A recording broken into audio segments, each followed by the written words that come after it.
Oilerslive podcast.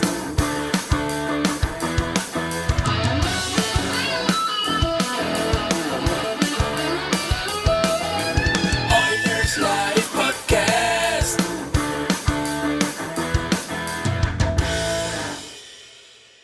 Join. Now, get ready to talk hockey. Streaming from the Oilers Live Studio. Subscribe or follow today.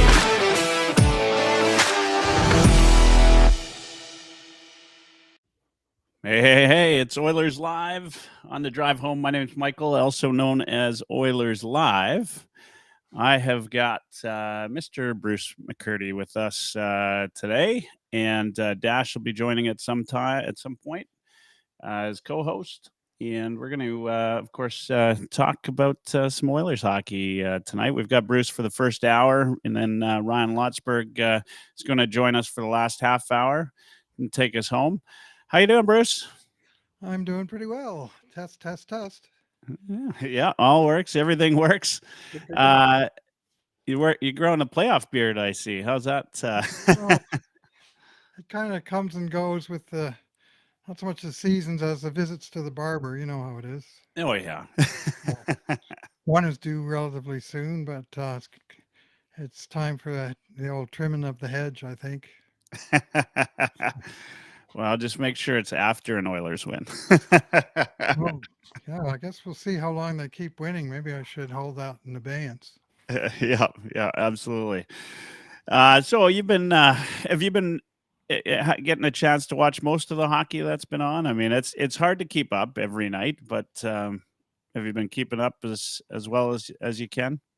Well, for me, it's like 100% Oilers, and everything else is at my option and discretion and pleasure without going insane. Well, I have to say, on Sunday morning, I watched 5 consecutive NHL in 30 broadcasts. Oh, yeah. 5 different games from Friday and Saturday. It was pretty interesting to see them all lined up. Right, there's 4 of the 5 of them, all hell was breaking loose, and the 5th one was Boston and Toronto, and they were relatively tame, other than the odd Brad Marchand sighting. But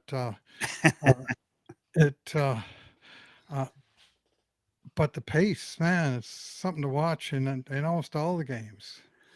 Yeah, I love Stanley Cup hockey. The biggest challenge, just like you said, I mean, I'll watch 100% Oilers. It's just so hard to keep up with all of the games. And so typically I try to watch the third periods. Right. Yeah. And that's how I keep up. But there's as you know, there's a whole game story. The Oilers last game, and we'll talk about that in a 1-0 game. I mean, it was a different story each period. Right. Yeah.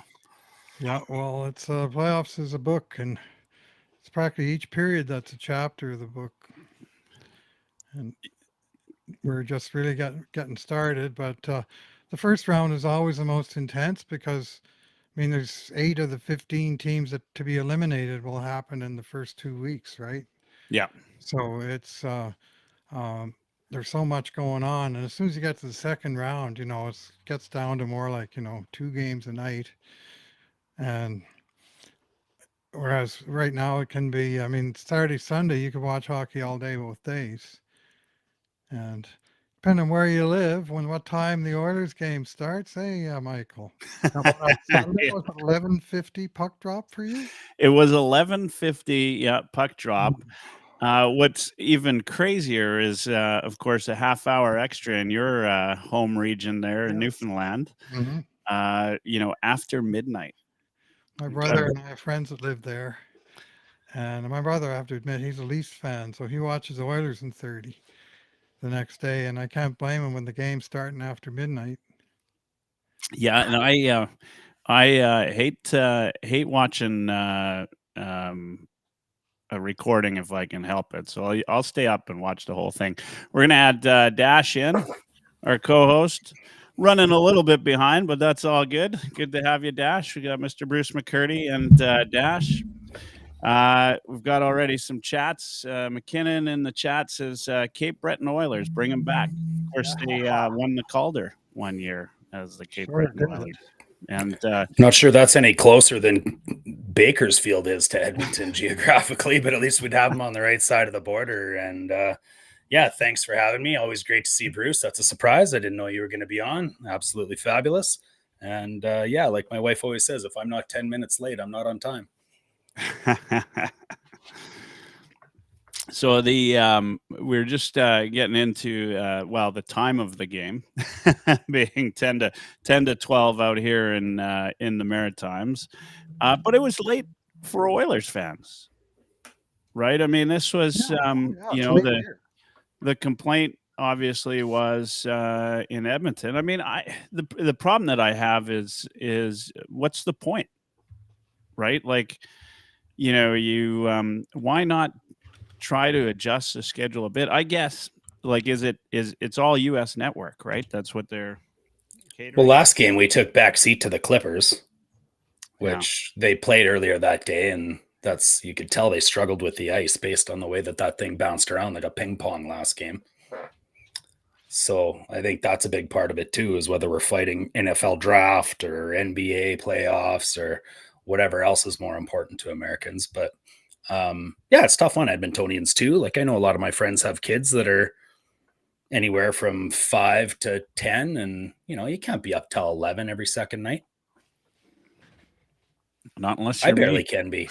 Unless you're on a barge in the middle. Hurts my performance at work the next day, so I don't know. I'm sure it hurt the kids at school. What did you do a post game, Bruce? After that one? Oh yeah, for me it is work, and I'm terrified. I'm going to draw the assignment to write grades some night when they go 2 or 3 overtime periods.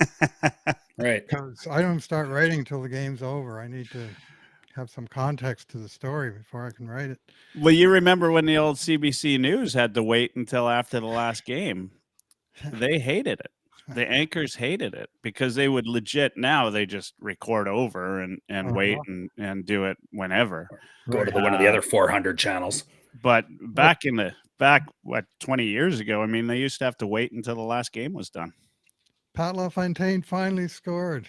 Thank you. I started at 5 our time, or 5:30, and ended at midnight. Yeah. I mean, I'm a young puck, but you two old guys probably only had 3 channels. Yeah, that's right.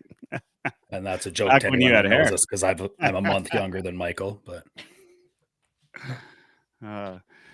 some stranger says I start work at 7 a.m. The scheduling is such BS. Agreed. And the only, if you get to the Stanley Cup final, it's not much better because then it's too early. Right? Like, then the games. I remember when in 2006, like, some of those games started at 5 o'clock. Right? Not done work yet. Yeah, and a lot of people rushing home, and I mean, I think Edmonton lost a ton of productivity during those finals. Well, the standard now for many years has been Stanley Cup finals start at the same time, no matter where the game is. They start in the same sort of Zulu time, which is 6 p.m. here in Alberta. In fact, I think it is 0 Zulu now that I think about it. And it's would be for you, Michael, 9 p.m. But not that unreasonable a time. In fact, preferable, I'm sure. Oh, yeah. No, 9 p.m. is perfect for me. I mean, that's nobody to bug me. I can just sit back, watch the game. In fact, we're playing hockey a little bit earlier, so I can even get back from hockey in time to watch watch the Oilers. I don't mind the late games. In fact, I've always appreciated it being out here. But we've got Quaddy, who lives in Bali, says games start at 9 to 11 a.m. Hard part is not getting drunk before noon. It's probably a lot harder in the decade of darkness than it was now. But well, when I was a kid growing up in Newfoundland, the games, Hockey Night in Canada and the Game of the Week, CTV Wednesday games were from Toronto or Montreal. And they always start at 8 o'clock Eastern, meaning 9:30 Newfoundland Standard Daylight Time. Yeah. And then they wouldn't even begin the broadcast until half hour after that. So the game would come on at 10 o'clock, and they'd be, sort of 2/3 of the way through the first period. and the game would be going on, or they'd, be between whistles as luck would have it.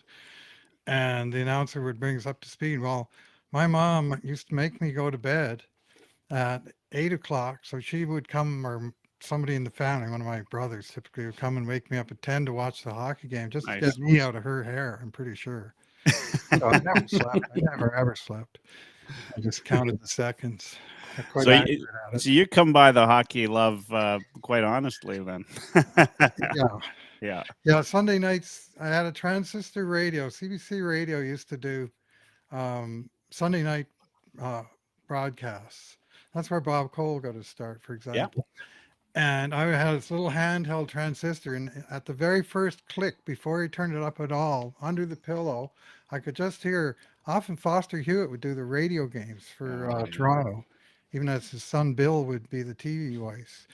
And just listen to the games on low volume. And the ones from Chicago would start even later, right? The Chicago was the western point of the league in those days. Of course, it's still Original Six that are the days of my youth. By the time they got to expansion, I was old enough to stay up to watch the games. So. Well, and you are now. Right? Yeah, well, you know what? I've gone back to napping before these damn 8:50 games. Thought I made to make it through because I got to work afterwards. Yeah. It's and that's the crazy thing, right? You got to get on.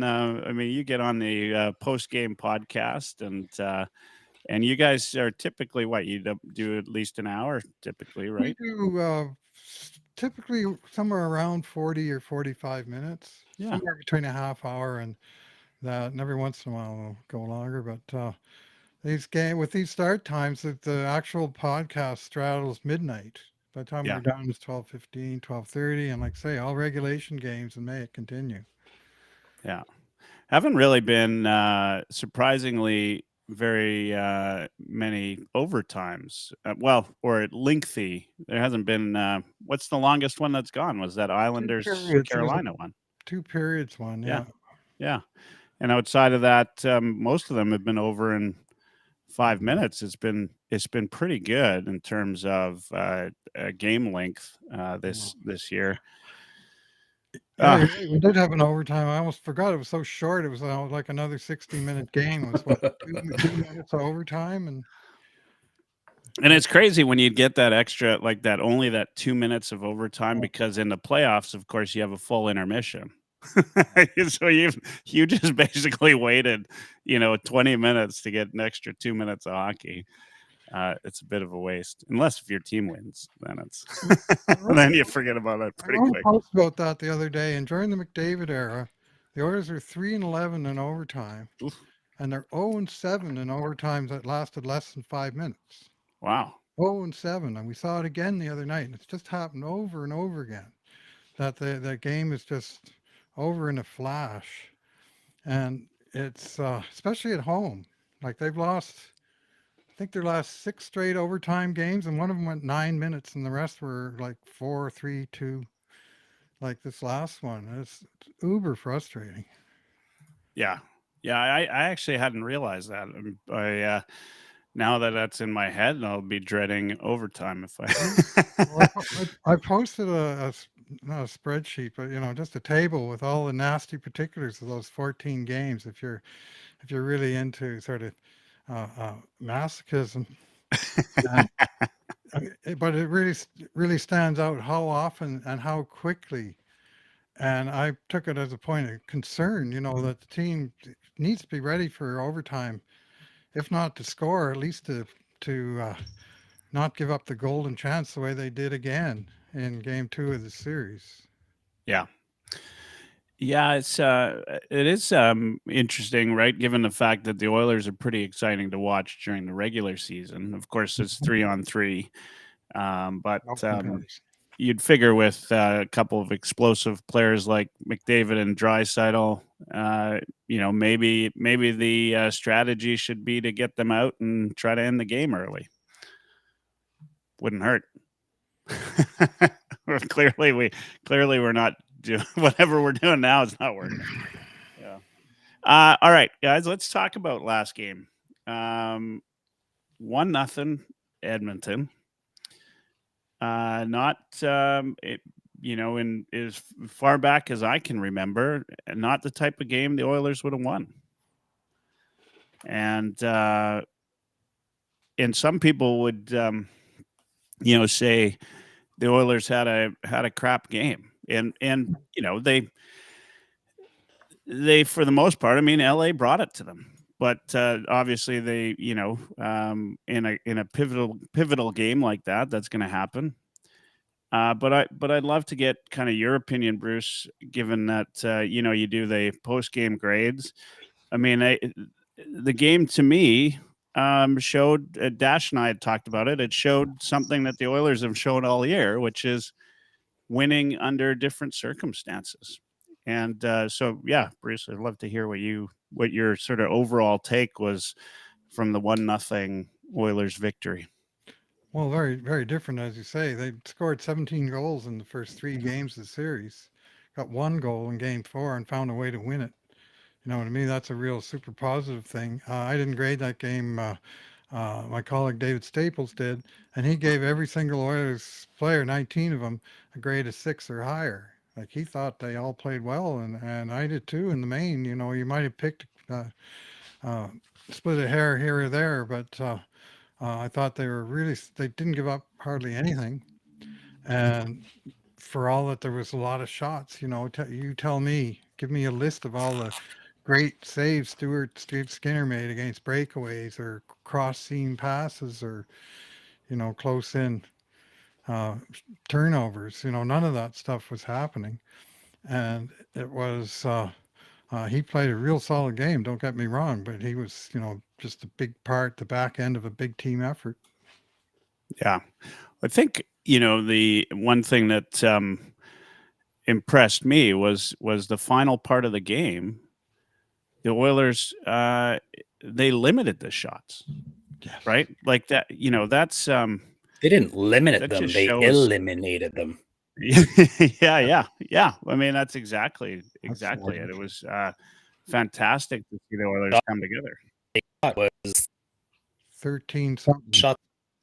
The last shot they got was at the 6th or something. Yeah, over 6.5 minutes more or less left in the third period. I got the last shot, and then. I mean, Bruce, Pretty when's the eccentric. last time you saw the Oilers win a 1-0 playoff game? 1-0? Yeah. Well, in the playoffs 4 times. I remember them all. They're, fairly remarkable games. 1-0, all on the road. Biggest and best still was 1984 at Nassau County Coliseum, taking out the 4-time defending Stanley Cup champion New York Islanders in Game 1 of the Stanley Cup Finals. I mean, that was big. And it turned out to be, the one road win they needed, because they came home and they took games 3, 4, and 5 the way it was set up at the time, and that was the cup. So that was pretty huge. Grant Fuhr was the goaltending hero, and Kevin McClelland, the goal scorer early in the third period. In 97 against Dallas, everybody remembers Todd Marchant in Game 7. Well, Game 5 also in Dallas, double overtime, 0-0. Yeah. Curtis Joseph in net against Andy Moog. And then, of all things, Ryan Smith scores on the famous Smitty slapper from the top of the face-off circle. And somehow he beat Andy Moog in the first minute of the second overtime. There's a bolt from the blue. We're watching. And all of a sudden, game's over. What? They just dropped the puck again. That one was pretty wild. And then in 2017, there was the famous Zach Kassian Game 2 of the San Jose series, where Kassian devastated 2 different guys with hits and scored a goal, and the Oilers beat San Jose 2-0. Well, they went to San Jose and they won Game 3 1-0, and again Kassian was the goal scorer, and in both games Cam Talbot was the shutout hero. And now, so this is the 4th one now in overtime, and each one of those games was kind of epic, and the Oilers won all the other series, not just those games. Like, those were big games to win. Yeah. Yeah, and I think, when you look at any team that goes the whole distance, and let's not get ahead of ourselves, but when you look at a team that goes the whole distance, they have to win games like that. Like, you can't. It's like the 16-game win streak for Edmonton. Not every game is going to be a walk in the park, right? It's not going to be 6-1, 7-1 every game in dominating fashion. sometimes you're going to have a defensive effort like that. Yeah, for me, it was a maturity of this Oilers team that we haven't seen in a very long time. Dash, are you? Let's hear you. I know your audio was a little bit choppy there, and then you dropped for a second.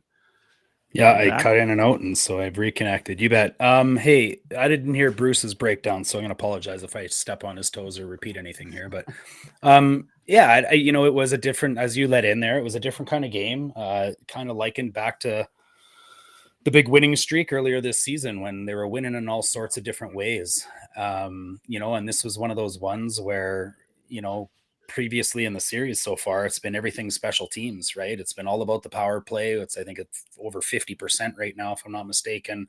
The penalty kill is still perfect. And here then all of a sudden they've got to win a game where, you let into it and said, might be said that they didn't play that well. I don't think they played that well until they had to. And when they did, it was almost perfect, right? But what I loved is that there was no panic. Draisaitl, as much as we're down on his body language, and I think sometimes people think that the team gets behind him or head hanging because he went full end to end. The 200-foot game was all there in that, and I think everybody saw that and got behind it as well.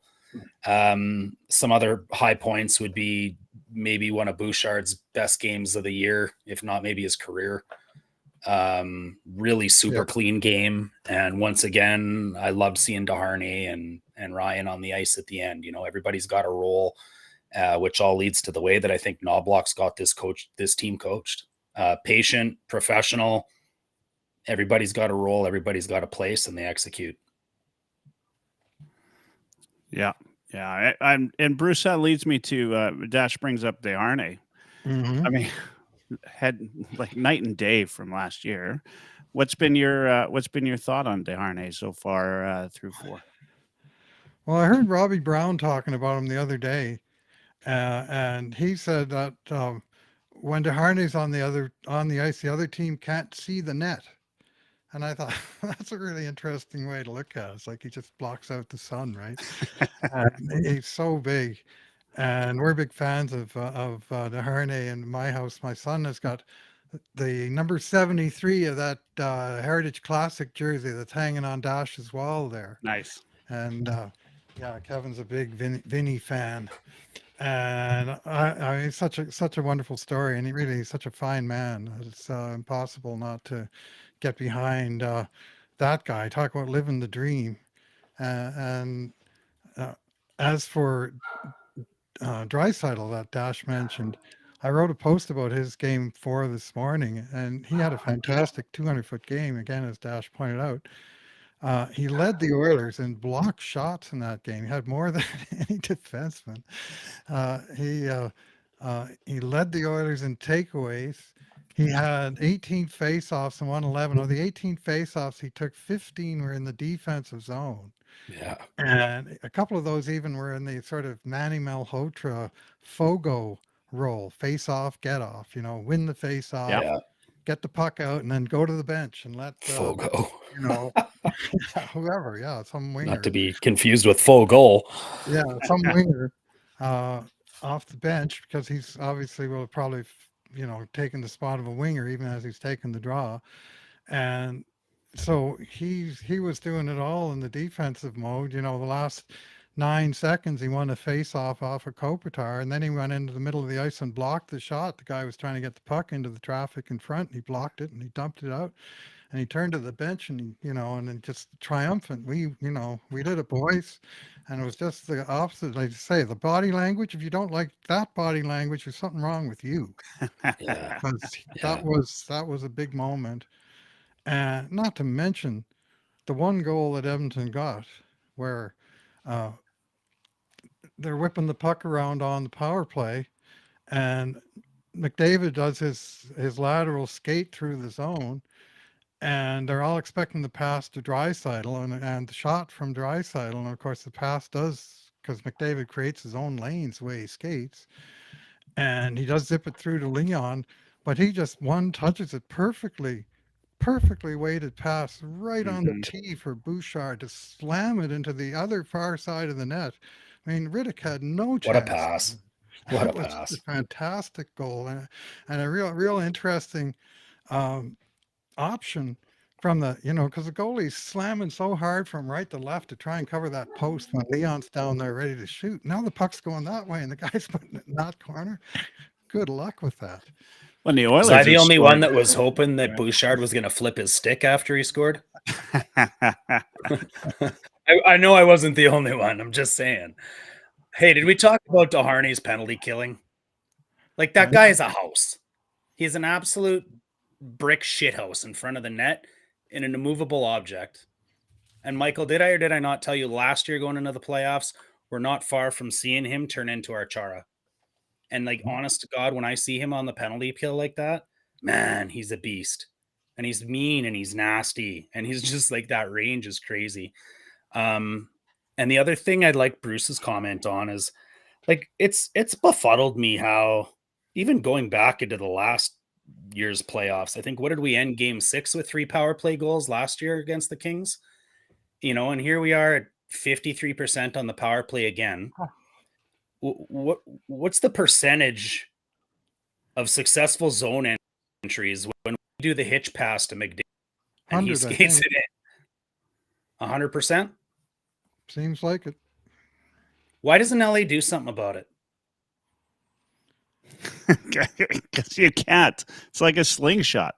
I mean, you just like what you tell me if you can stop a slingshot, then then you can stop. It's the second best penalty kill, and they look absolutely asinine. They look like AAA midgets against the best players in the world because they can't stop that zone entry.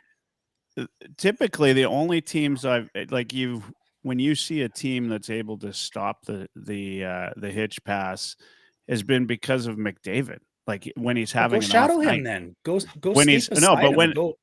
It depends on, to me, when McDavid has an off night. But what's happening is 0% success. Like they're entering the zone every single time. Yeah. Like you could try anything else. Anything else. Might give up a breakaway. We get possession in the power play. It's 100%. It's clockwork. It seems to me the power penalty kill is a bit on the passive side, and maybe that works against other teams that play a system. But yeah, agreed. I think the Oilers, the movement they have on the power play, especially McDavid, their power play 5 or 6 years ago, their power play was brutal and they were the bottom of the league. And then he started to skate. I think that was around the time Gulutzin came in. Anyway, They started getting him moving through the zone instead of playing the half wall like all the other sort of power play quarterback guys. They got him skating, and they put Leon over there in that spot, and it's a pretty deadly combination with the 5 of them, and it's but his motion means that if he's skating and the other players are relatively stationary, that lane is going to open up at some point. And because he's going to create an open lane and hit it more often than not. What did the Oilers now? How they've scored? Is it 11 or how many? 15. 15. 8 for 15. Sorry. Yeah. And each of those 8 goals, which is crazy, has been scored a different way. And to me, it feels like a lot like the Oilers sandbagged for the regular season and said, we're coming into the playoffs and we're going to do whatever we can. I mean, hard to say sandbagged when they were still top 4 in the league for power play. But this is the power play we saw last year, where it was just moving around so well. It looks like they got back to what they were doing last year that made them successful. And against the Kings, can you explain what's changed? I mean, it's the same crew, but they're scoring in every different way. I mean, they're scoring in a lot of the ways we've seen over, however many successful power plays, but we didn't see this during the regular season. Is it just the Kings? I mean, they're 8 for 15 in the series, And in the 6-1 game, they were using the second and even the third power play unit down the stretch of the game because the game was won. And the number one unit, I looked them up, all 5 of them have played somewhere between 14 and 15 minutes, and they got 8 goals. Their per 60 rate was 33 point something. In other words, they're scoring more than once every 2 minutes, and the power play lasts 2 minutes, right? LA's in pretty deep trouble. That's unreal. We're going to hold it at that. And then when we get back, we're going to take a quick break. Dash, we're going to get you to reboot, see if we can't get that connection up and running just right. And when we get back, we'll talk about Game 5 coming up tonight. Happy to have Bruce McCurd on. We'll see you after a quick break. And the rest of the fantasy hockey hacks right here on Edmonton Sports Talk, Wednesdays at 9 p.m. Mountain, or tune in at youtube.ca/heavyhockey and make sure you like and subscribe. Looking for a hockey fix? We've got editorials, fantasy hockey, monthly brackets, and more. Go to heavyhockey.com. Hey, it's Oilers Live Tuesdays, a regular 9 p.m. Mountain Time, now streamed live on EdmontonSportsTalk.com, or tune in at youtube.ca/heavyhockey. Make sure you subscribe. Oilers Live Podcast.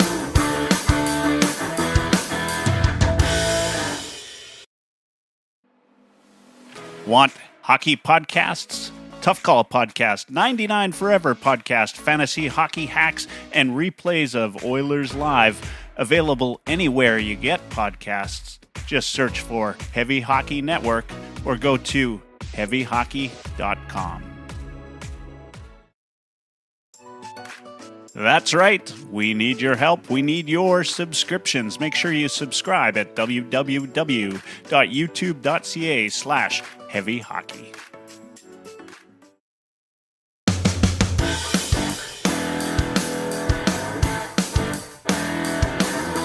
Oilers Live Podcast.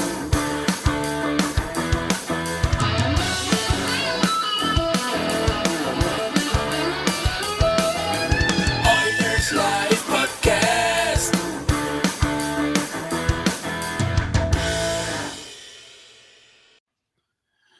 Hey, it's Michael, Oilers Live, back for the second half hour of our pregame show. Let's just let you know Tom Gazzola and the gang at Edmonton Sports Talk will be doing the pregame before Game 5. And we've got the pregame lined up here, if that's a thing. It is now. And happy to have Bruce McCurd joining us from the Cult of Hockey. We finished talking. Well, I'm sure we'll refer back to it, but talked a little bit about Game 4, 1-0 Oilers win. What do you think, Bruce? Now you come out in a game like that. What do you think we see, or what can you expect to see from the Oilers? You like the Kings are going to be desperate again, obviously, but this is now we're on home ice. Yep. Yeah, the time to put the hammer down if you possibly can. And the Kings are going to be desperate, and they'll come out hot at the start, and the Oilers are going to need to match that. And it's been, especially in this series, team that scores first, there hasn't been one lead change in the series. Team that scores first has won every game. Only in the game LA won did the other team even tie it up, right? 3 Yep. games Oilers won, they scored first, and they led for the rest of the way. So it'd be real nice to get that first one and, just keep going. I watched 2 teams last night had a chance to seal a series in 5. Boston, they won 3 and 4 on the road. Couldn't win Game 5 at home, lost in overtime. Then Vancouver, same thing. They won 3 and 4 on the road, came home, and they led 1-0 in the third period, but they couldn't hold it, right? Whereas, so now they're going to have to make the, I think someone said 4.5-hour flight to Nashville, and obviously another one home to Vancouver. Well, I'd rather avoid that flight to Los Angeles at almost any cost. Yeah. Have there been any lineup changes? I was looking earlier and I haven't seen anything. I mean, we saw Ryan come in for Carrick last game. I just assumed Ryan would stay in. He Yes. he didn't play a lot of minutes, but he played well when he was in. Yeah, Ryan's still in. The only change in the lines is, in practice yesterday, and they only had an optional today, was that Dylan Holloway moved up onto the third line with McLeod and Perry, and Warren Fogle moved down to the fourth line or group of specialists with Derek Ryan and Matthias Janmark. And you mentioned Derek Ryan. The last game, he had the lowest ice time of any Oiler, just under 9 minutes. But you know what? He played 3 shifts in the last 3 minutes of regulation of the game. And when he went off, the guy who took his place was Matthias Janmark, who played 4 shifts in the last 3.5 minutes. And he played 13 shifts through 55 minutes. Janmark did, and then he played 5 in the last 5 minutes. It was just the two of them switching in and out at right wing, defending that lead. And I thought really interesting deployment by Knobloch. And the result speaks for themselves, right? Not only did they not score, they didn't get a shot. Yeah. Well, and Dash, you brought that up last week. I mean, Janmark has been consistently, he just doesn't make any really bad plays. He's just consistent, Mr. Consistent out there. And in a 1-0 game, that's exactly what you need. And he's been that way throughout the whole series. Janmark's the player that is, if he's got 1,000 opportunities in front of him and 999 of them have a safer play, he'll take the safer play every single time. Mm-hmm. So that 1 in 1,000, he might actually generate some offense, but he's never going to hurt you the other way. Who do you guys think we need to see more out of this series? I mean, you brought up Fogle, and Rob Brown said it best. He's got he said it on Oilers Now.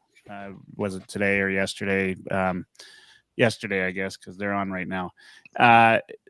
He said it like Fogle will have 2 or 3 games he's brilliant, and then he'll disappear for 2 or 3 games. Yeah. So he's not kind of the guy I'm thinking of. But out of the Oilers, out of the rest of the Oilers, I mean, who do we need to see more out of? I think we do need to see more out of Fogle. There's no doubt about it. You don't work your way from the second line to the fourth line by accident. In fact, I would venture a guess that if we keep seeing what we see out of Fogle, we may see a glimpse of Connor Brown sooner than later too. That all said, that's my opinion on 37, but I'd like to see more out of Nuge. I'm curious if he's hurt. I don't know if it's just, was it you guys after the post game, Bruce, that said it's just hard to play with Kane and it was Staples that said it's just hard to play with Kane and Draisaitl, right? They're very idiosyncratic players. Idiosyncratic, that's the word he used. Exactly. Thanks. And he's dead on. Both players are quite unique. Yeah. So take it from there, Bruce. I'd say those are my 2 guys I'd like to see more out of. Yeah. Well, Fogle, I mean, he is kind of hot and cold, and over the long terms, he averages out pretty good. Yeah. This year, he's only an even strength player, and he's starting to do some penalty killing. So kudos for that. But he does all of his scoring at even strength, and he got over 40 points this year, and he was like 60th in the league in goals per 60 and 62nd in points per 60 and at 5-on-5. I mean, that's first line right if you're in the top 96. And he was red hot when he was at 19 goals. And he was hot. Yeah, well, the last 3 games of the season, I would make the case he was the best Oiler in each of the games. He had 9 shots against San Jose and 7 in Colorado, I think, and he was just firing the puck from everywhere and making shots and making hits and stealing pucks, and it was just like he was feeling it. And right now, he's not feeling it. Yeah, I'd agree.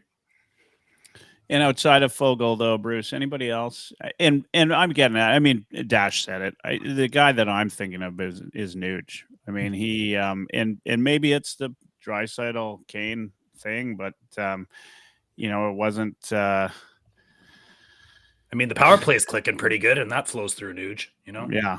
Yeah, it does. Well, he's got 4 points in the playoffs, 1 goal, 3 assists. He had 3 secondary assists in the 6-1 game, and they were on the last 3 goals of the game, in fact. So not a big impact on the score sheet.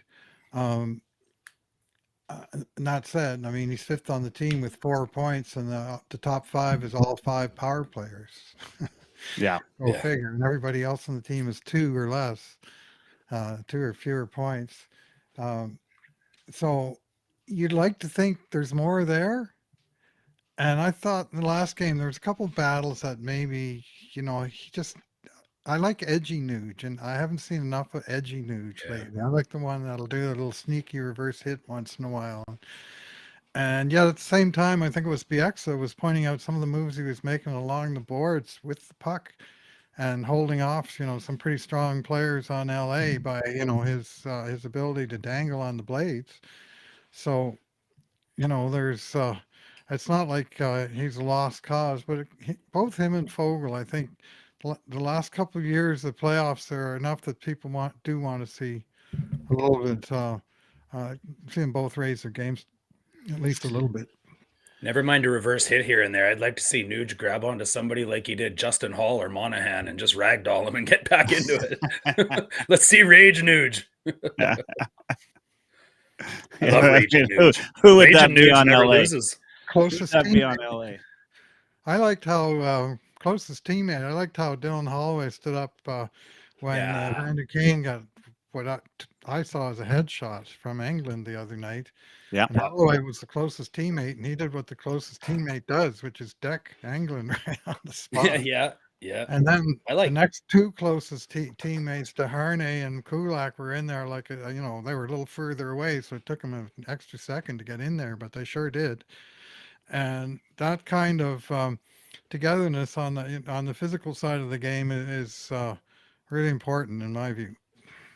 I like everything I see out of Holloway right now. I mean, he's making the best out of 9 minutes out of any Oiler out there, in my opinion. Like game after game, I think he's been out there 14, 15 minutes, and I go check the box sheet, and it's 9.5 again.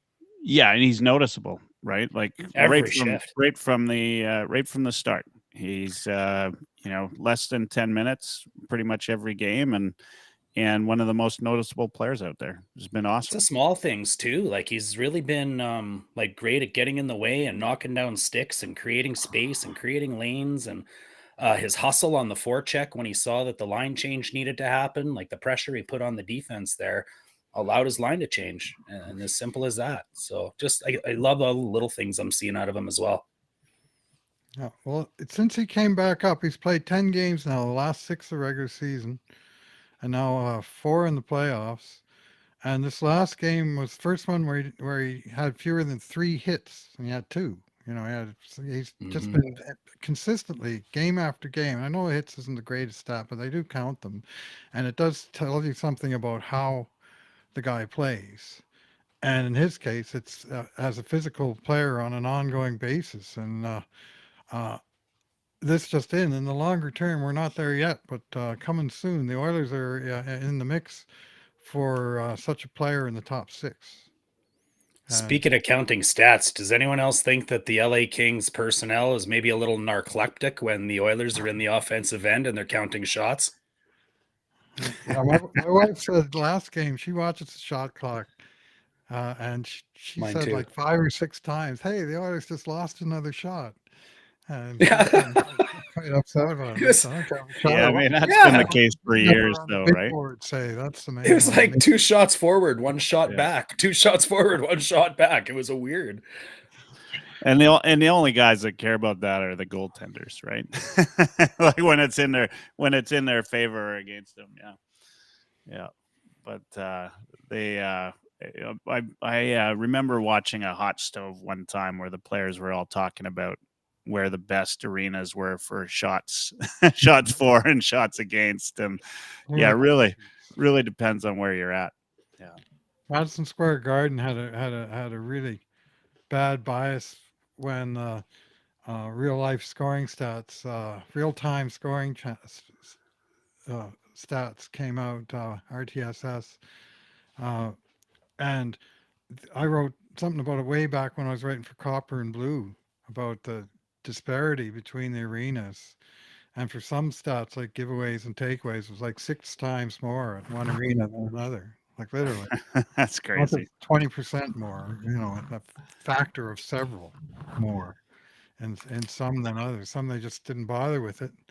In LA, I mean, every game you'll see single digits for takeaways and for giveaways as well. They just has to be real egregious before they'll bother. Like you said on the Cult of Hockey, I'd like to see the home away splits on some of those shot metrics. Yeah. Yeah. And that is measurable. Like when I did my study there for Copper and Blue, I looked specifically at home versus road for teams, and on the road they are all sort of more or less the same. And at home there were some teams that have way more hits or way more uh, block shots or even way more shots on net in a couple of places, which was really suspect. Yeah. I saw an article today, and I didn't get a chance to read it. Just sort of scrolled through it. Spectre wrote about Cody Ceci and said analytics. I think the gist of it were the analytics aren't good, but personality in and around the dressing room, make a difference for the player. But he's been getting good minutes in this series, and I think he's been pretty solid.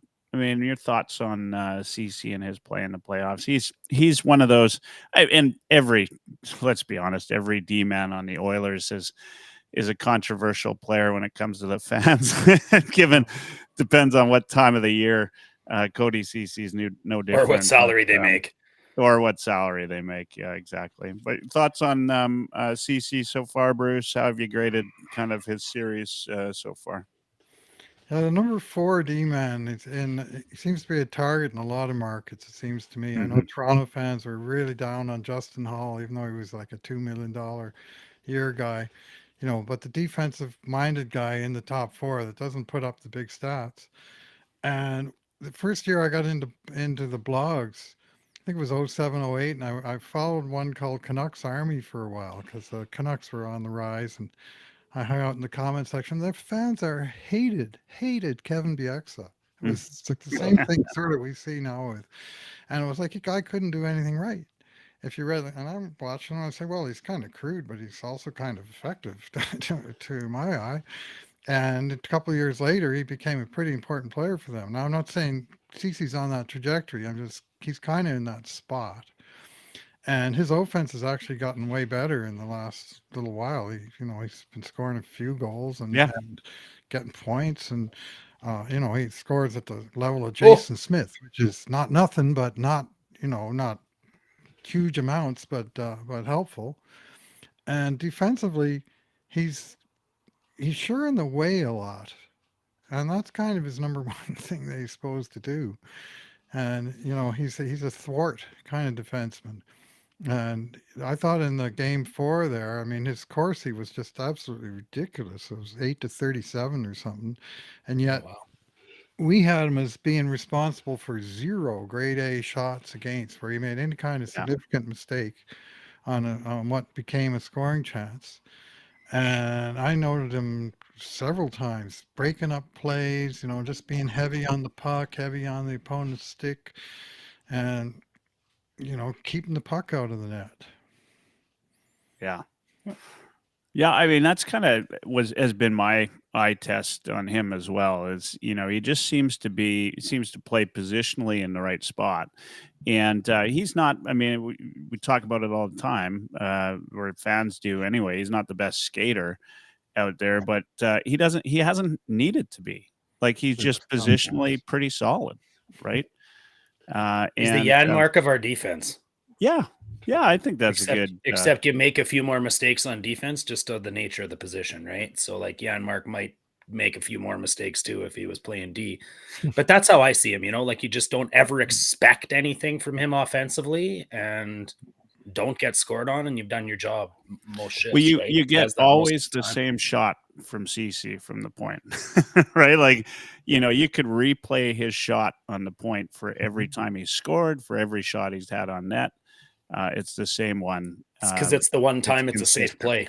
Yeah. Everything else is a dump in, just Yeah. like He it's was an offensive player as a junior, and that's how he got drafted. And I mean, he's kind of, I guess, modern generation Chris Russell, which is another player that yeah. the fancy stats themselves hated Chris Russell, and the followers of the fancy stats did as well. I mean, Bruce And, with Lyle Odelin, and he was a scorer in junior. You know what I mean? I think they all kind of are at that age. well, that's right. The good ones are, and then sometimes at the higher level, I find out, well, there's other guys. I'm no Evan Bouchard, right? No matter how much of a scorer I might have been in Ottawa 67s, but. What exasperates me as a fan of the Oilers, and I get everybody's fans in their own way, Yeah. is the constant evaluation and examination and consternation about this player or that, being, well, it's the playoffs, right? At this point of the season, I, as an Oilers fan, I want to root for the entire team. I don't care what their salary is. I don't care what I follow what the metrics are. I'm interested in that aspect of the game. Don't get me wrong. But let's keep it respectful. Yeah. Well, Yeah. Buddy's played 800 NHL games. I have a feeling that, he's a pretty good pro and his teammates love him, and that is worth something, even as it doesn't show up on some 4% somewhere, Yep. Yeah. Agreed. I got just do a little update. I on the Golden Knights Stars game, 1-1 Spoiler first alert. goal by Stone, and give us your take on this Dallas goal. Dash, did you get a chance to see it? One that I screamed about Yeah, while yeah. breathing, and I was being rude. Yeah, sorry. don't No, know I if was it is. watching, and of course, nobody wants Vegas to win. I certainly don't. So for one of the very few rare times in my life, I'm cheering for the Stars. But Stan Coven just pulled that forehand backhand, went toe drag around a defenseman that was sliding back on the ice, got his stick and reach all the way around him, fed Dadanoff on the back door, who went top cheese off the crossbar, and the only spot he could put it. It's a pretty goddamn nice goal. The scariest. Dadonov made a sensational shot in the last game as well from the Leon spot. But through the defenseman's legs, of what usually the thing about that area is that's where you find some open ice. He had a defenseman on it, put it right through his legs, and tickled the goalie's helmet and shoulder pad and under the crossbar from basically the goal line. It was an incredible shot. Same spot again, just a little closer to the post this time. So the scariest part of that whole thing is Wyatt Johnston and Stan Coven added up together are almost the same age as Dadonov. Isn't that something? Yeah, Dallas has got a good future ahead of them. What do you think? Are you guys more scared of the Vegas Knights or the Dallas Stars? Probably Vegas, if you ask me, but the Stars are nothing to be. It's so equal for me. I would hate losing to Vegas more. I mean, it'd be nice to beat that's him, a great nice answer. to see him get beat, whether it's Dallas or anyone else. I am not a Vegas. That's why you're fan so brilliant. Yeah, in that's the right answer. manner right now. Yeah, Bruce wins Get that them one. out of here. We'll deal with the Drop the Stars, mic. and if they beat the Oilers because they're better, then so be it. Yeah. Yeah. Imagine us saying that after the 2000s, hey, Bruce? Oh, I don't want to lose to. I'd rather lose to the Stars. What? because they were better 5 times in a row. I'll just say this: that the scariest thing about the Stars for me is the amount of young stars they've got. Oh, Like we're not talking about a fly-by-night team. This is a team that's going to be around for a couple of years. Yeah. Like Stan Coven's been outstanding. Johnston, 20 years old. Yeah, exactly. Robertson. got Like, 56 goals already over 2 years. Yeah. 56. crazy. yeah, I NHL think goals I'm already. more He's been scared of great in Dallas, playoffs. but you're right. I'm more scared of Dallas, but you're right, Bruce. I want to lose to Vegas way less than I want to lose to Dallas. They're way more fun to watch, I think, Dallas. Like a Dallas Edmonton series would be delightful. Yep. Yeah. Yeah. Well, not to mention the fact that it would be in the Western Conference Final. Yes. So let's not get too far ahead of ourselves. Right. Bruce, we got you for a few more minutes. Mhm. And before we let you go, just love to get your thought on Stuart Skinner. I mean, we talked about, of course, the forwards. We've talked about the defense. Stuart Skinner, of course, the bus was fueled up and ready to go after his two performances in Edmonton. And now somebody siphoned the gas, and we've seen Stewart looks like the savior. But as we said, I mean, this was a team effort last game. Stewart was great, but what's your take on the goaltending? What do we, are you comfortable with Skinner? Is he a changed player from last year? Thoughts so far? Yeah. Well, he just keeps. He had a very strong regular season last year, and he had another one this year. And in both years, it took a little while before he was fully established and going as a number one. But as the season went along, he got better and the team got better. Last year in the playoffs, he had some good games, but in the Vegas series, things did not go well for him. And I think, frankly, Jay Woodcroft made a mistake in not starting Jack Campbell at least one game in the Vegas series after Stu got knocked out twice in games 3 and 5. I thought Campbell should have got game 6, and instead he wound up mopping up game 6. But Stu did have some good games. I mean, the 2 games Edmonton won in that series, they held Vegas to 1 goal, right? And they certainly took out the Kings in the first round, one of the higher scoring games. The Oilers' team defense in the playoffs has been an issue, and I wrote about it recently. They've had in the McDavid era, they've had certainly in the Holland era, the last 5 years. At that point, they played 38 playoff games, and they let in 23 games of 4 or more goals against. Right, and that just doesn't cut it. Typically, the Stanley Cup winning teams, I looked at them as well, and in a typical year, they would have maybe 20 to 25% of their games where they gave in 4 goals. Well, for the Oilers, it was 60%. That's not even competitive. So I was quite concerned. Now they went out to LA and they put up back-to-back, defensive and goaltending. Very good results, 1 goal against in 2 games, right? And it's hard to argue with that. And I liked his zen demeanor after game 2, even as he was beaten by 5 goals, and he didn't necessarily look great on 1 or 2 of them. That one from the boards by Fiala that he didn't see, but he was sort of cool about it, and he's kept his cool, and you can see it during the games. He's just kind of calm and in charge back there, and his he's making good decisions. His puck handling is pretty good. I think he's freezing the puck at the right times, and he's not spitting out bad rebounds, and he's not really. There was one analytics site, one of the top ones, that he hasn't given up a single bad goal in the 4 games, so even including the Fiala one, apparently.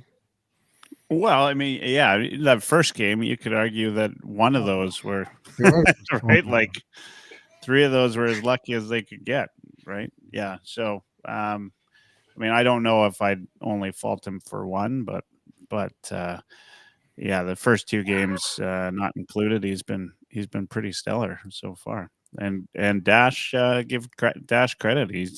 He called it early. In fact, Dash, you did some research in terms of homegrown goalies last year, and how that's typically the only way teams have made it to the Stanley Cup is by farming their own goaltenders. I was trending that way either a make couple it or years break ago for sure, but yeah, Yeah. it was always the Jonathan Quicks and the Tuukka Rasks and the for almost a decade and a half. You'd have to go almost all the way back to Patrick Waugh in Colorado to find a goalie that wasn't a homegrown. Yeah. Bruce, appreciate you taking some time with us. Of course, we love having you on the Heavy Hockey Network and all of the support you give us and everything. I can speak for myself and Dash. We're huge fans of the Cult of Hockey, and love what you do. We'll get you back soon, hopefully. Enjoy the game tonight. Any last words about the game tonight before you go? Just do the things at home defensively that they did on the road, and they'll be in good shape. And that's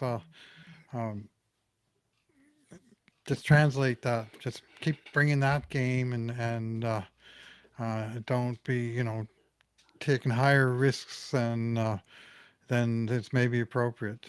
Be patient. The Oilers' best games all year have been when they've been defensively very patient, and hopefully we'll get more of that tonight, and hopefully they can put in some goals, and give themselves a spread. But the main thing is to keep the against down and keep themselves in the game and find a way to win it. Yeah, looks like to be Riddick and that for the Kings again tonight. All right, thanks again, Bruce. We'll be looking forward to your post game tonight, and when we see you next, hopefully you still got the playoff beard going. Have a great night. Yeah, thanks for the invite. Always nice to chat, Michael and Dash. You bet. And that's Bruce McCurd from the Cult of Hockey. When we get back, we're going to have Ryan Lotsberg and Dash will be back, and we'll talk some more Oilers hockey. See you shortly. And the rest of the fantasy hockey hacks right here on Edmonton Sports Talk, Wednesdays at 9 p.m. Mountain, or tune in at youtube.ca/heavyhockey, and make sure you like and subscribe. Looking for a hockey fix? We've got editorials, fantasy hockey, monthly brackets, and more. Go to heavyhockey.com. Hey, it's Oilers Live Tuesdays, a regular 9 p.m. Mountain Time, now streamed live on EdmontonSportsTalk.com, or tune in at youtube.ca/heavyhockey. Make sure you subscribe. Oilers Live Podcast.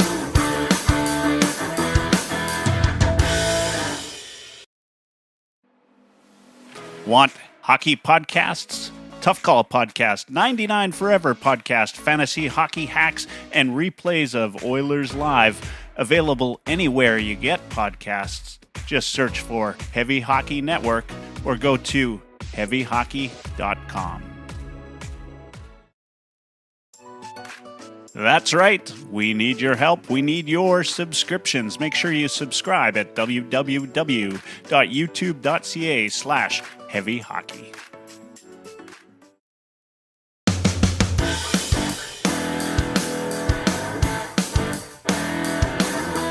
Oilers Live Podcast.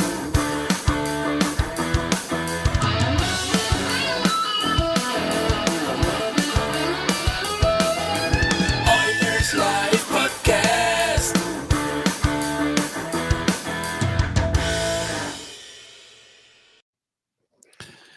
Hey, it's Michael. We're back with the final half hour of the pregame for Heavy Hockey Network. We're Oilers Live, friend of Edmonton Sports Talk. You can listen to us on iHeartRadio.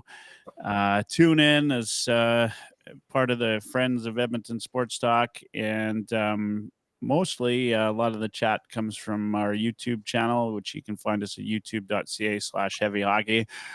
Which, by the way, I had us up and live on YouTube right at the start of the show tonight. Wow. Yeah, a little pat on the back for myself there. Ryan, thank you. Yeah, round of clicks for everybody. Ryan, welcome back. Thank you. Good to have you. Thank you. Let me adjust my volume. You got some good volume happening there. Man, that's good. Yeah, hold on. I try.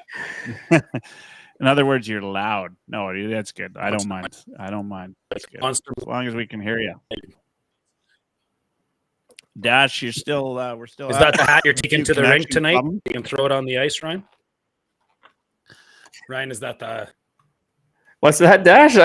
You were cutting out there. I missed that. Oh, we've got still some connection problems with Dash. Dash will maybe get you to maybe try to reboot one more time here. Ryan, so you're stuck with me for a little bit. By the way, I loved your commentary fair statement that following up Bruce at least allows for you to make up for putting up with Dash and myself. Yeah, the only bad part is now I'm sure your viewership is declining rapidly. Oh no, numbers are still going up. they haven't realized who you are yet. Yeah, you could. You got the playoff beard too. Absolutely. Oh, pardon me. Now I don't have any audio problems, but I got a frog in my throat and it's not going away. All right, how you doing there, Dash? Let's do a little quick sound check for the last half hour here. You're frozen again.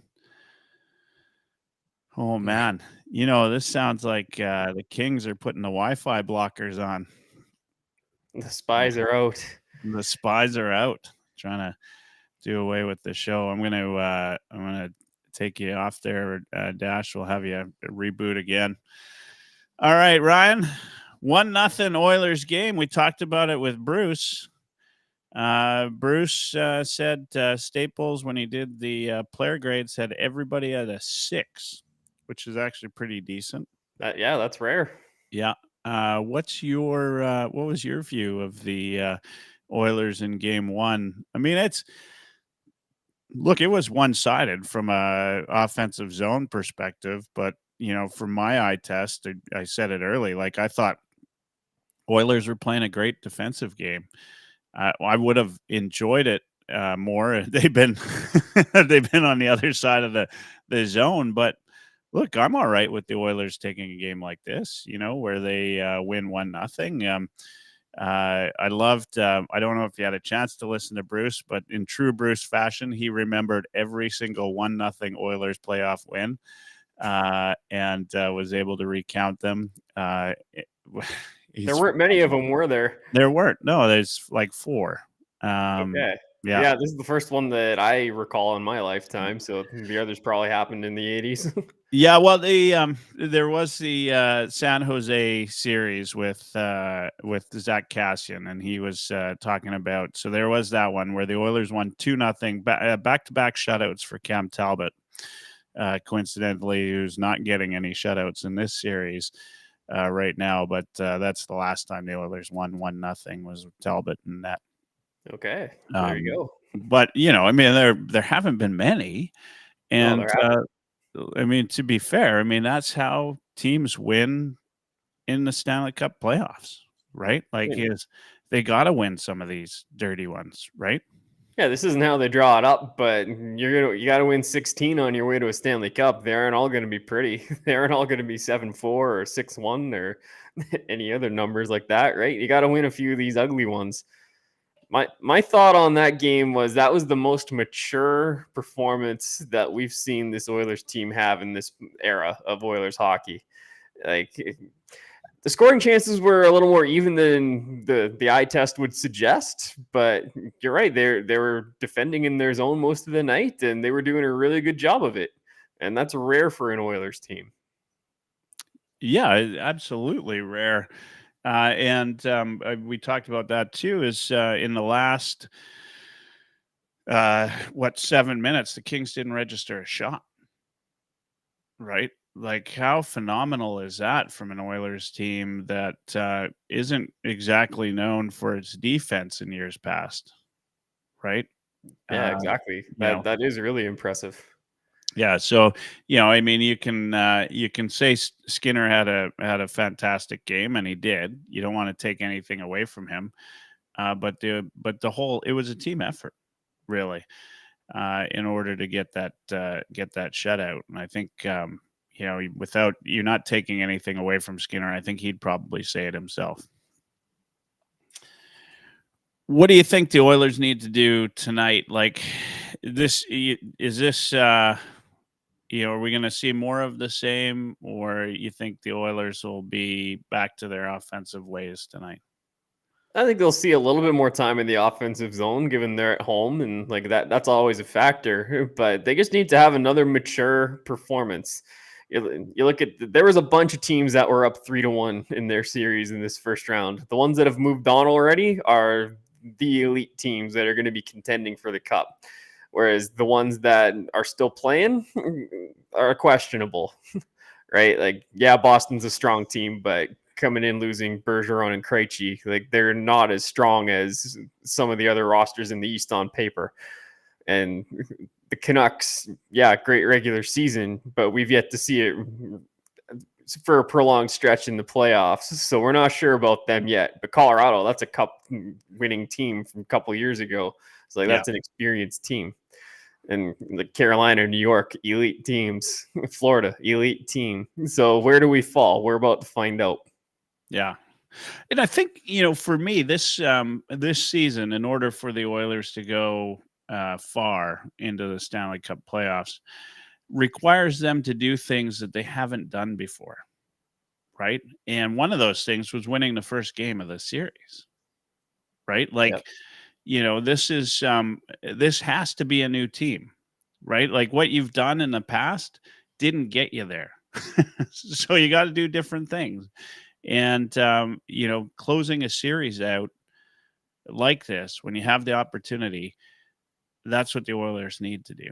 Like, I think tonight, I'm not going to go out on a limb and say, it would change everything for them, but it is so important from just how you feel about your team and how dominant you are perspective.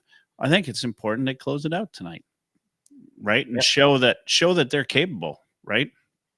Agreed. Just take care of business. Finish the job, stomp on their throats, move on, get some rest, get ready for whoever you're facing in round 2. Yeah. Yeah, 100%. Who, I talked to Bruce and Dash, and apologies for everyone. Dash has had some Wi-Fi or internet issues tonight, and we just haven't been able to get him going from a video and audio perspective, but we'll get him back either tonight or maybe back next Wednesday. I know Dash always has some great things to say about the game. We talked about who, we could expect more of from the Oilers. We talked about Fogle. We talked about Nuge. Outside of the usual suspects in Draisaitl and McDavid, who's impressed you the most?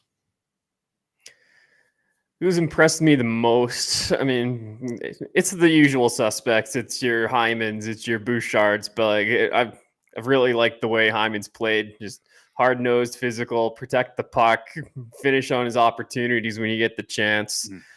Mm-hmm. But it's been mostly the usual suspects that have been leading the way, and that's what we need. Yeah. Some stranger says Kane.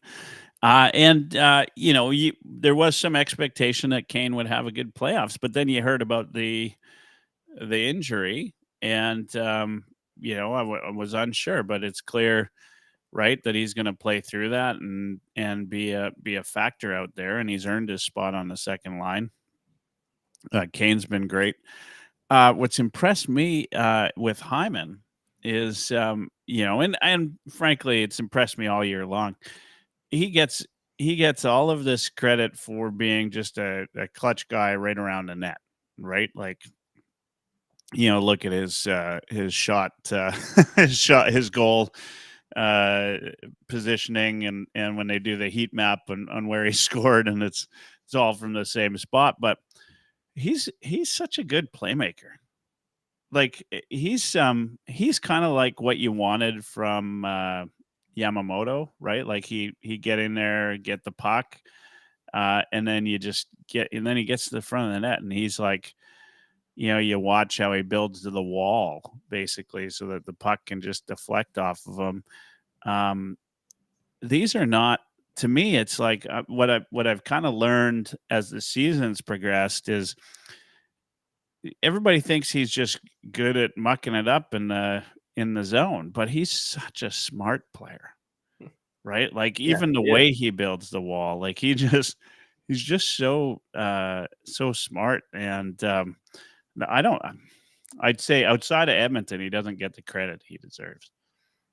No, that's 100% correct. And I want to go back to game one with Hyman for a second here. Like the first goal is just two of his goals were just great reads off of what McDavid was doing. It wasn't just about him camping out in front of the net and waiting. It was him hitting those empty spots in the right time at the right moment for McDavid to hit him with a great pass and for a goal to happen.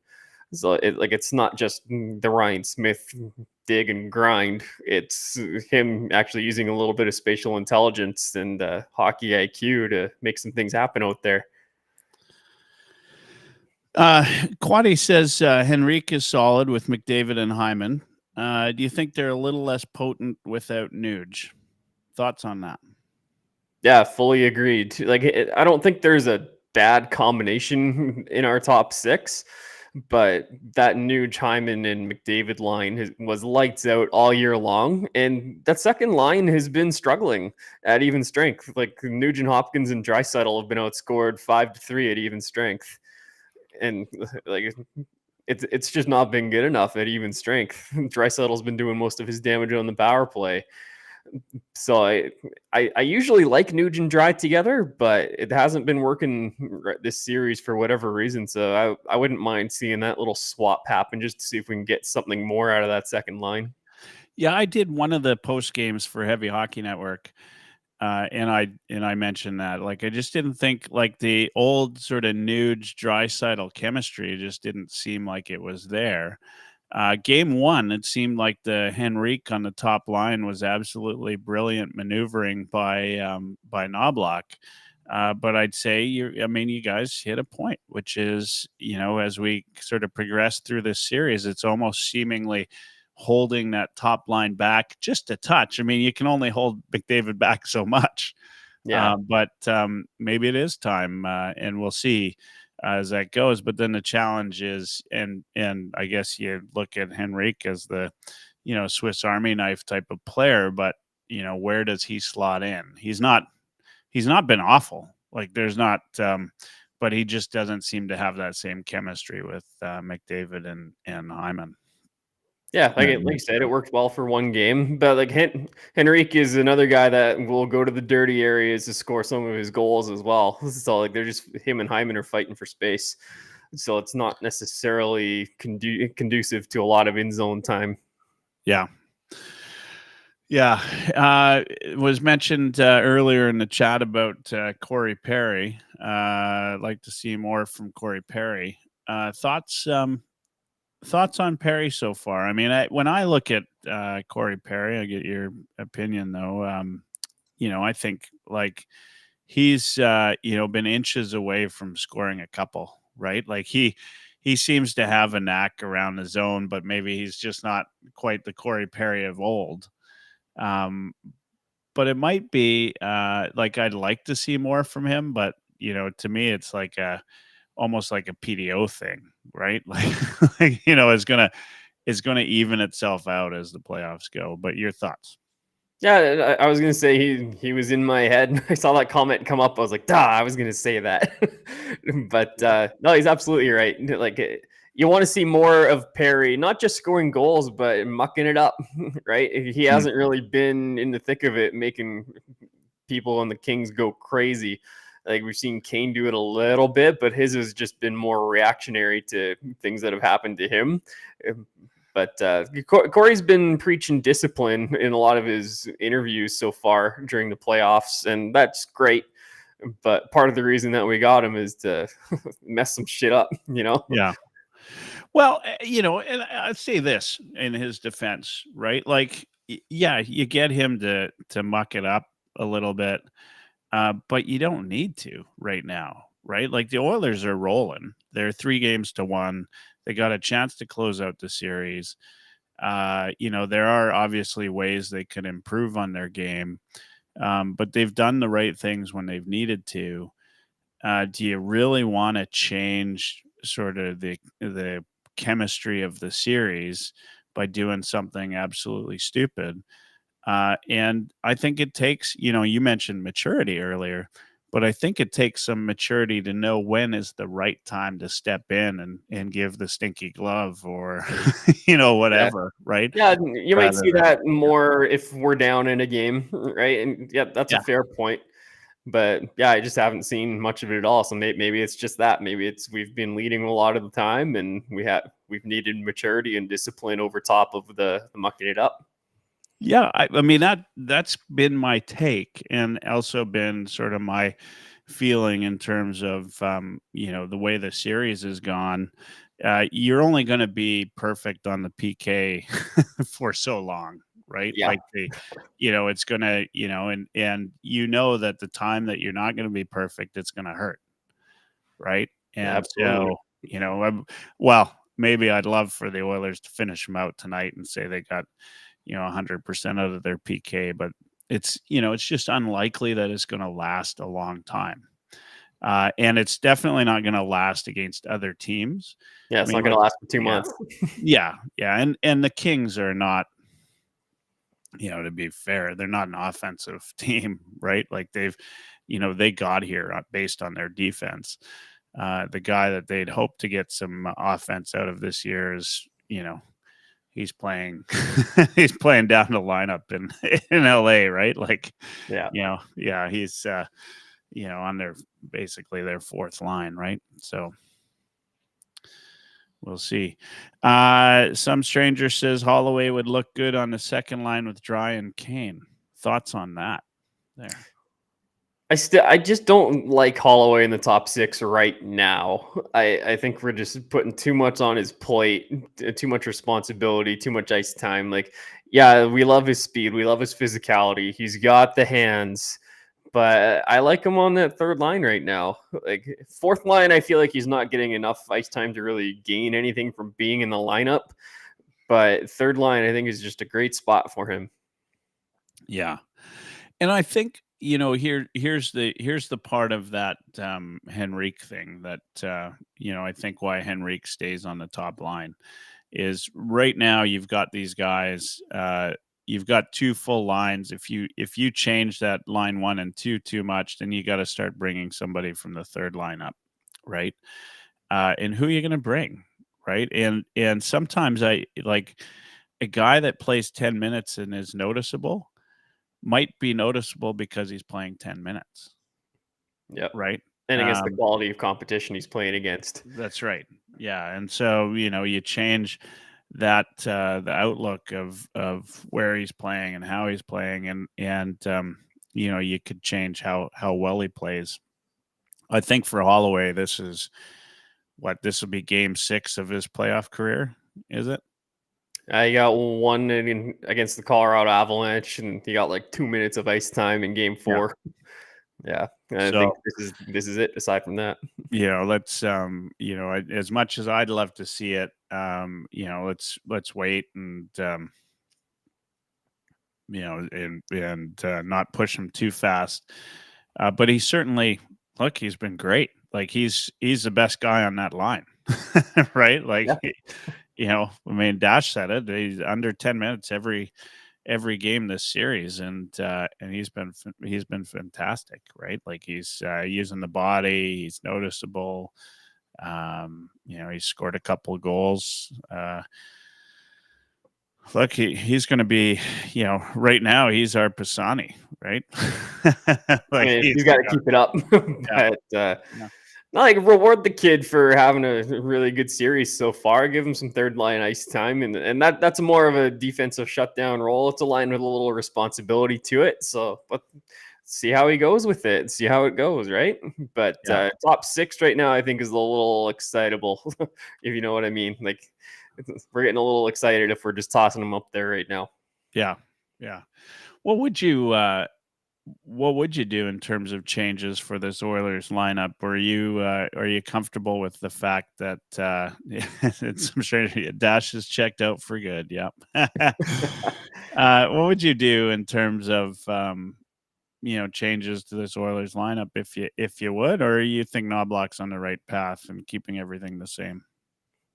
I don't get too worked up about the lines anymore, just because we have so many different variations and combinations that would work. But I would prefer to see the new Hyman and McDavid line, and Henry Kane dry is a little awkward, but I think you find a way to make that work for a little while here. But we're up 3-1 with the lines as they are, so I don't mind a little tinkering in the bottom six and see if we can get a little bit more offense out of the third line, particularly because they're 0-1. They're 0-1 at even strength, and the defensive metrics haven't exactly been kind, but they've only limited the Kings to a goal. So yeah, Dash has been healthy, scratched midstream. Yeah, he was taken out for a trade. Maybe he was taken out. Great deadline trade. Yeah, in broadcast trade. We'll see. Watch the news. Maybe we'll see what happens.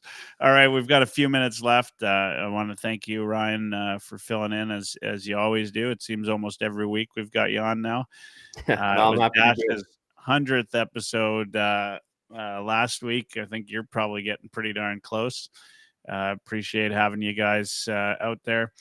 Just quickly, you did an article last week about the Bakersfield Condors, and they lost to the Ontario Reign in the Calder playoffs in the AHL.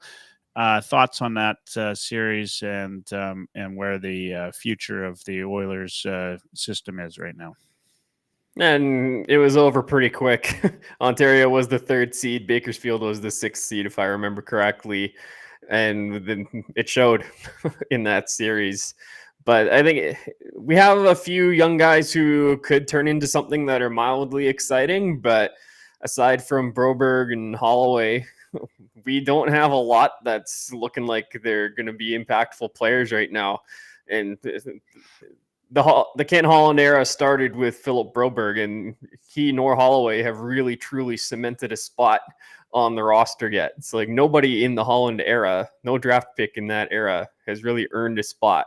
So I think that's a key reason why Tyler Wright was let go last summer and why Rick Tracy was brought in. And it just shows that there's a lot of work that needs to be done in the drafting and development of the Oilers. Yeah, 100%.